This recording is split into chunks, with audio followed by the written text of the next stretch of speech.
We often grow up learning that being nice is a virtue. It's embedded in how we're raised, reinforced by schools, praised in workplaces, and expected in social dynamics. We're taught to smile, nod, agree, and avoid confrontation. But in the real world, especially in a fast-changing world like 2025, being nice is not always a strength, it can be a limitation.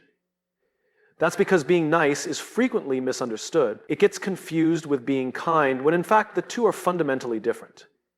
Nice is often about what's comfortable. Kind is about what's necessary. Being nice is about appeasing others, even when it means suppressing your own thoughts or values. Kindness, on the other hand, is rooted in truth. It's about doing what's best for others, even if it's uncomfortable in the moment. For example, telling a friend a hard truth they need to hear may not feel nice. It may create tension. But it's an act of kindness because it's driven by care and honesty. The difference is subtle, but the impact is massive. Niceness protects feelings in the short term. Kindness protects growth in the long term. In 2025, our systems, corporate, social, political, are demanding more transparency, more boldness, more action. The pace of the world is no longer forgiving to those who tiptoe. Yet so many of us remain locked in the habit of being nice because we believe it keeps us safe. And in some ways, it does. Nice helps us avoid judgment, it avoids ruffling feathers, it avoids the discomfort of being misunderstood. But here's the real trade-off. By being too nice, we often abandon ourselves. We silence our opinions in meetings, we avoid giving feedback, we sugarcoat our boundaries, and in doing so we become invisible, we lose our edge, we lose our ability to influence. In leadership, this is especially dangerous. A nice leader who doesn't speak up when performance is slipping, who doesn't challenge their team when deeper potential is left untapped, may feel like they're being empathetic, but in reality, they're doing a disservice. Why? Because growth comes from tension. Innovation comes from disagreement. Progress comes from friction. When we aim to be liked instead of respected, we avoid necessary conversations. We hold back critical feedback, we delay decisions, we become passive, and in doing so, we create confusion. Teams don't need leaders who say yes to everything. They need leaders who are willing to stand in truth, even when it's unpopular. Being nice is also about control. It's a subtle attempt to manage how others see us. We believe that if we're nice, we'll be accepted, included, appreciated. But what we often fail to see is that niceness doesn't always lead to connection. It leads to performance. We perform the version of ourselves that we believe others want rather than show up as we truly are. This drains our energy, it waters down our authenticity. Over time, it disconnects us from who we really are. Kindness, in contrast, demands courage. It asks us to lean into discomfort, to say what needs to be said, to set boundaries even when we know it may disappoint others, to have the hard conversations, not because we want to hurt, but because we want to help. That kind of communication requires a deeper level of emotional maturity. It means being more concerned with someone's growth than with their temporary comfort. It means holding space for accountability, not just harmony. This distinction is crucial in relationships too. Being too nice often means agreeing when we don't actually agree. It means saying yes when we want to say no. It means tolerating things we know are not okay. And slowly that erodes intimacy. Real connection doesn't come from politeness. It comes from honesty. When we're too nice, we rob others of the opportunity to truly know us. We present a filtered version of ourselves that may be easy to like, but impossible to trust fully. Trust is built when people know we mean what we say. That only happens when we stop hiding behind niceness and start showing up with kindness. The world is not suffering from a lack of politeness. It's suffering from a lack of truth, a lack of clarity, a lack of people who are willing to say, this isn't working, or I disagree, or we can do better. Being too nice may help us avoid conflict, but it also means we avoid growth. We avoid opportunity. We avoid the very things that create meaningful change. And as we move forward into an increasingly uncertain and fast-paced world, being nice simply isn't enough. It doesn't challenge, it doesn't disrupt, it doesn't lead. We often believe that being nice will earn us admiration, inclusion, and respect. It seems logical on the surface, treat people well, be agreeable, avoid offense, and you'll be well liked. But there's a hard truth that emerges with time and experience. People don't respect niceness, they respect clarity. Niceness might feel good in the moment, but clarity builds trust, influence, and long-term credibility. In 2025, as communication becomes faster, expectations become sharper, and distractions grow louder, what people crave more than ever is certainty. They want to know where you stand. They want to know what you mean. They want clarity, not sugar-coated ambiguity wrapped in politeness. Niceness often shows up as saying things we think others want to hear. It's filtered, diluted, and curated. It's the voice in meetings that always agrees, the feedback that avoids specifics, the constant nodding in rooms where challenge is needed. It's the manager who hesitates to confront an employee's underperformance, not wanting to hurt feelings. It's the partner who withholds a concern to avoid a tough conversation. But what happens in the absence of clarity? Confusion, misunderstanding, frustration. When people are unclear, they fill in the gaps with assumptions. And assumptions rarely work in our favor. Leaders, especially, must understand that clarity is not cruelty, it's not harshness, it's not dominance, it's not aggression. When you're clear, your team knows what success looks like. When you're clear, expectations are transparent. Accountability becomes easier because everyone knows the standard. You don't need to micromanage people when you've clearly defined what matters. But when leaders are too nice, they often fail to draw those lines. They soften expectations to be more palatable. They make suggestions when what's needed is a decision. They over-explain or under-communicate to avoid making others uncomfortable. And the result is a team that spins its wheels, unsure of where to go or how to get there. Clarity doesn't just empower others, it protects your energy. When you're constantly trying to be nice, you spend a tremendous amount of mental and emotional bandwidth guessing what others want from you. You rehearse emails in your head to make sure they don't come off as too harsh. You overthink how to phrase a piece of feedback. You carry the weight of others' emotions on your shoulders, hoping not to disappoint anyone. It's exhausting. But when you learn to lead with clarity, that burden lifts. You say what needs to be said. You stop apologizing for your boundaries. You stop managing people's reactions and start managing your integrity. Clarity also invites reciprocity. When you're clear, you give others permission to be clear with you. You stop the endless cycle of passive communication. People don't have to decode your words, guess your intent, or walk on eggshells around you. That kind of open, transparent communication creates real collaboration. It fosters relationships that are built on mutual respect, not fragile politeness. Consider the friend who always tells you what you want to hear. They smile, they nod, they validate your every thought. Now consider the friend who listens carefully and then tells you gently but firmly, I don't think that's the best idea. Which one do you trust more? Which one helps you grow? The one who gives you the gift of clarity, not comfort. Comfort can be misleading. Clarity, even when it's tough, is grounding. It gives you a real foundation to act on. Clarity doesn't have to be cold. It doesn't have to come at the cost of compassion. In fact, the most powerful form of clarity is rooted in care. When you care enough about someone's growth, you tell them the truth. When you care about your team's success, you don't water down the message. When you care about the relationship, you don't let resentment fester beneath fake smiles. Clarity can be gentle, it can be warm, but it must be firm, it must be honest, and most of all, it must be consistent. In today's world, people are overwhelmed with vague messages, mixed signals, and hollow interactions. Social media is a constant stream of surface-level validation. Workplaces are full of meetings where no one really says what they mean. Relationships are often built on impressions rather than intention. In this noisy environment, clarity is a superpower. It cuts through the noise, it brings people back to center. It says, here's where we are, here's where we're going, here's what matters.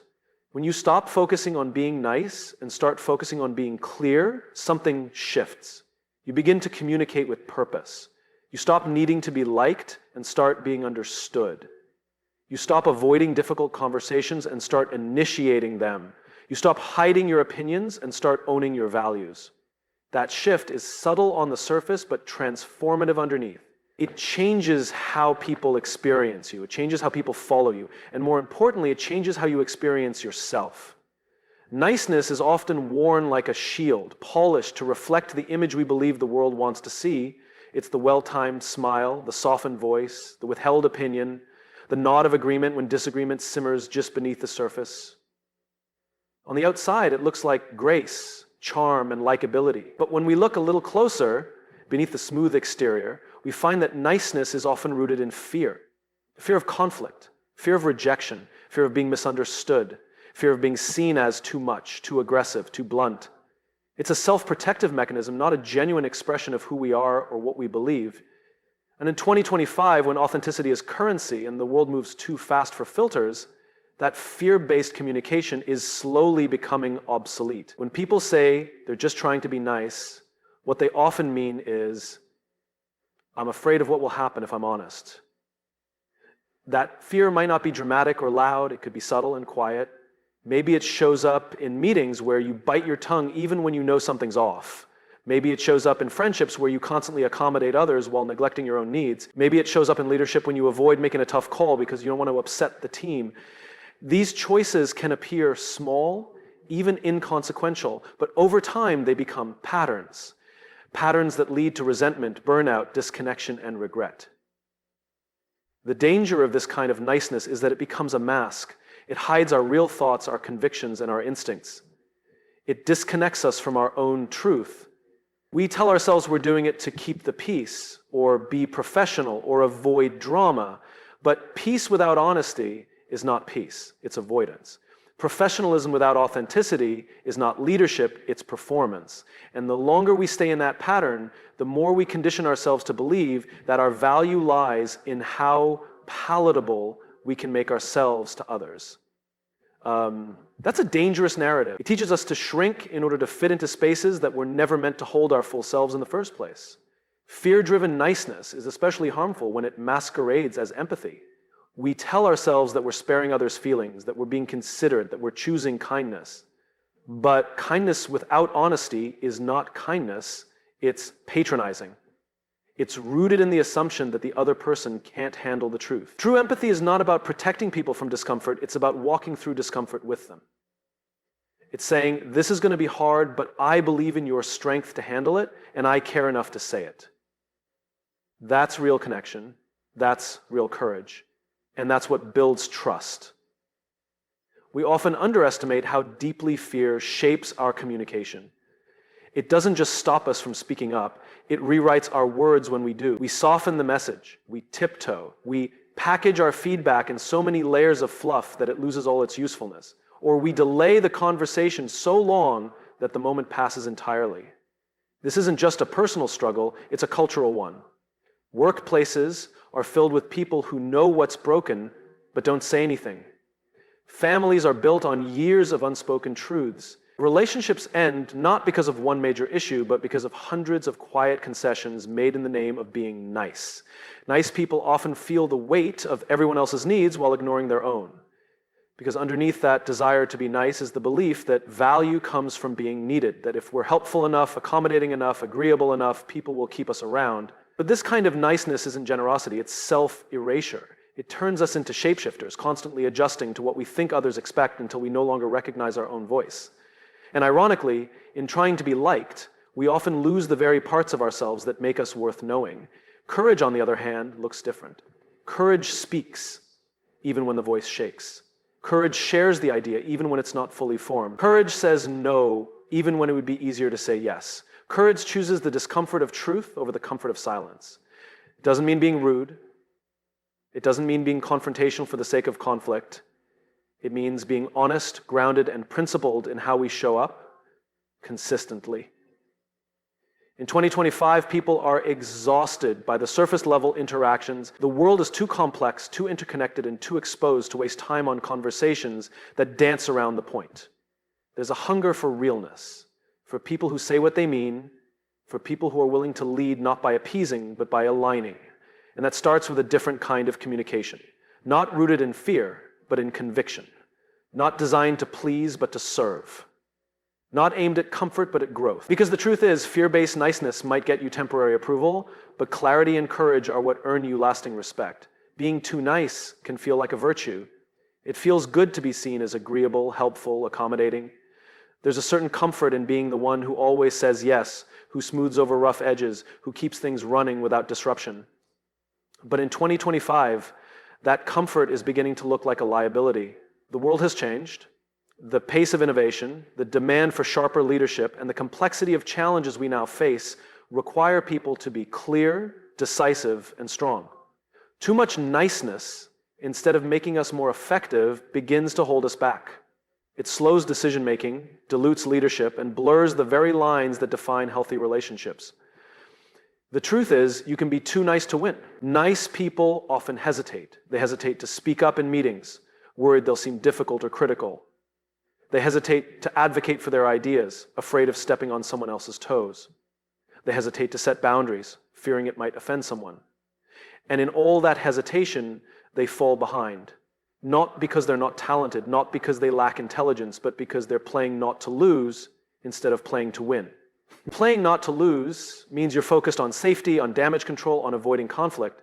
But winning, whether it's in leadership, relationships, or personal development, requires a willingness to risk discomfort. It requires boldness, not just kindness. There's a difference between being collaborative and being indecisive, between being supportive and being self-sacrificing. Being nice often blurs those distinctions.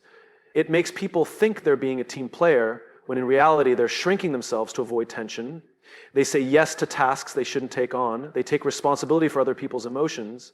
They say what they think others want to hear instead of what they truly believe. And slowly they become a version of themselves that's overly filtered and underutilized. That's not what the world needs right now. In an environment driven by speed, clarity, and innovation, too much niceness is not helpful, it's harmful. People who are too nice tend to prioritize harmony over honesty. And while that might maintain short-term peace, it often comes at the cost of long-term growth. Leaders who are too nice avoid difficult conversations. They sugarcoat feedback to protect feelings instead of offering direct constructive input. They avoid making hard decisions because they're afraid of upsetting the team.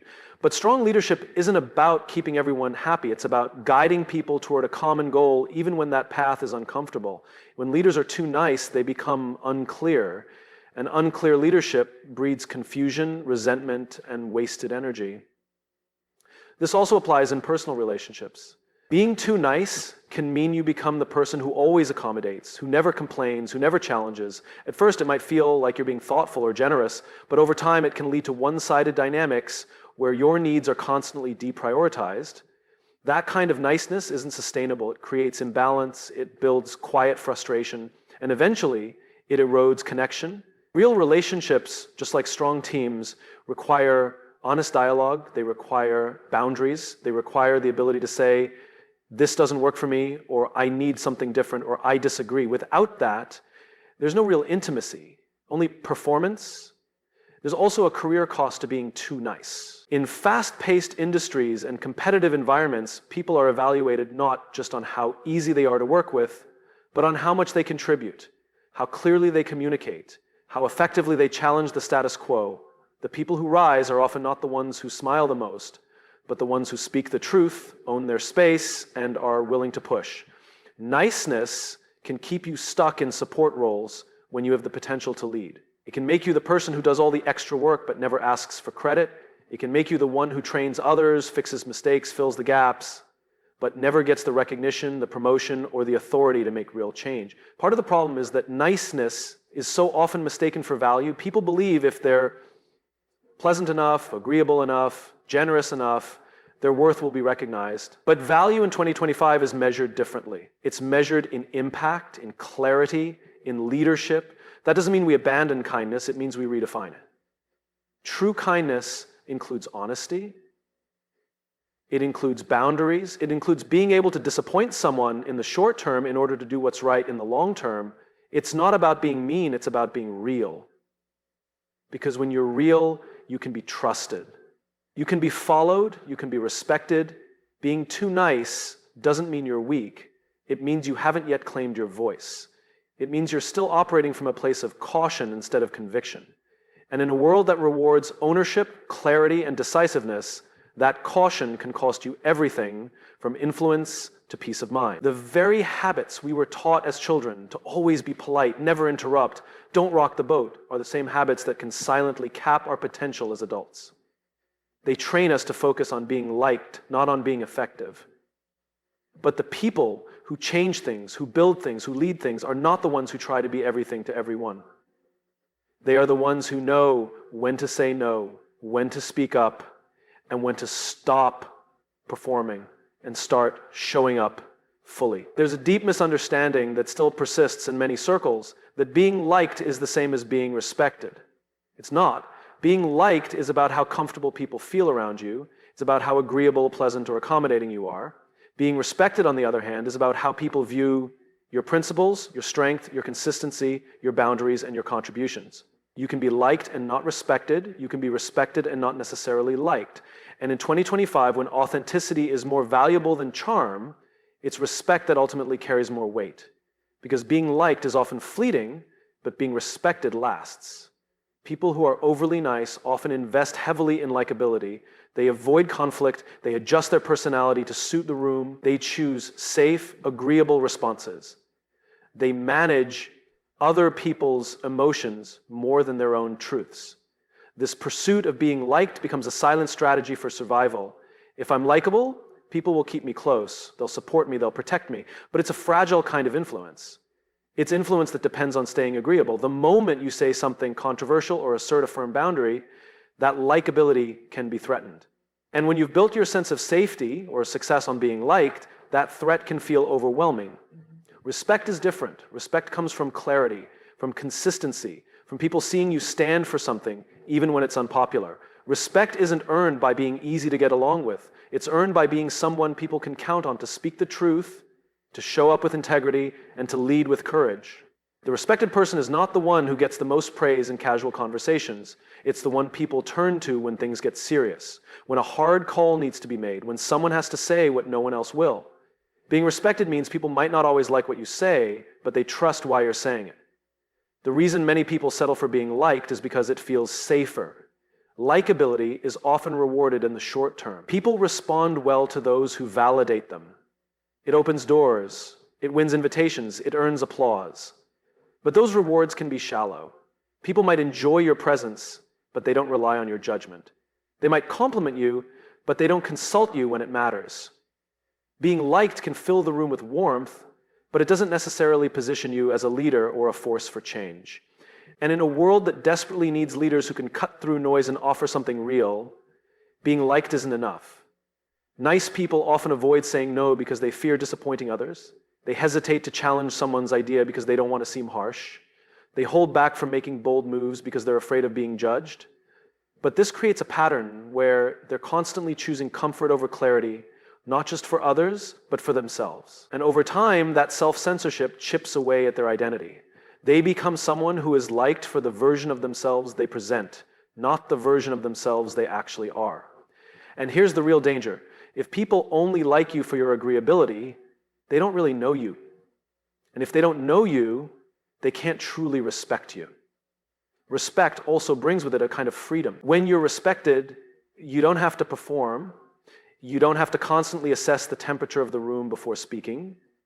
You don't have to dilute your opinions or soften your tone to keep everyone comfortable. You know where you stand, and people know where you stand. That doesn't mean you're inflexible or unkind. It means your communication is anchored in something stronger than approval.